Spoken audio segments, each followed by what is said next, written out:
Well, of course, everybody's life contains suffering.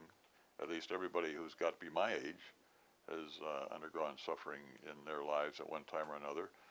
And among the things that have seemed to me to be that most appeared to me, or that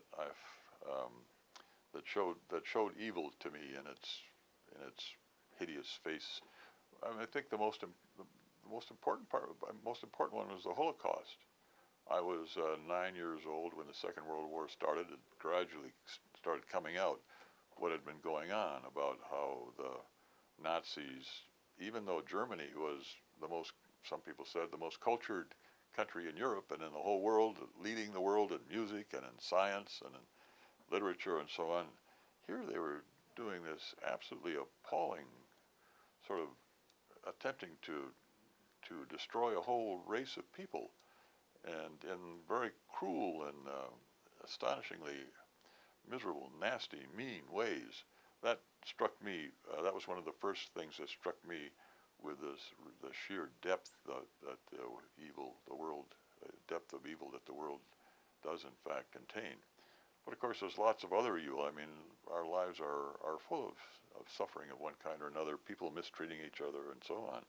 It's a very striking feature of our world, one has to say.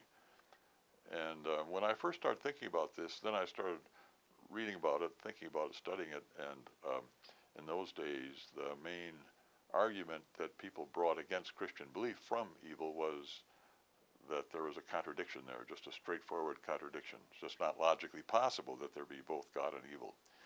And it was in response to that that I developed the free will defense, which shows, as I said, I think conclusively, that there is no contradiction there. But as I say, that still doesn't deal with the problem, really. I think what helped me personally to think about evil, what seems to me the right way, or to deal with it as a Christian, just is what I was saying about the book of Job.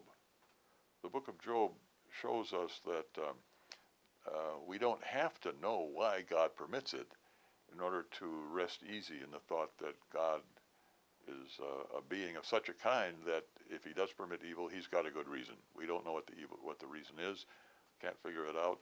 Maybe it's what I was saying, the old Felix culpa of theodicy. Maybe it's not that, that's just a suggestion. But he's got a reason of one kind or another, and it's a very good reason.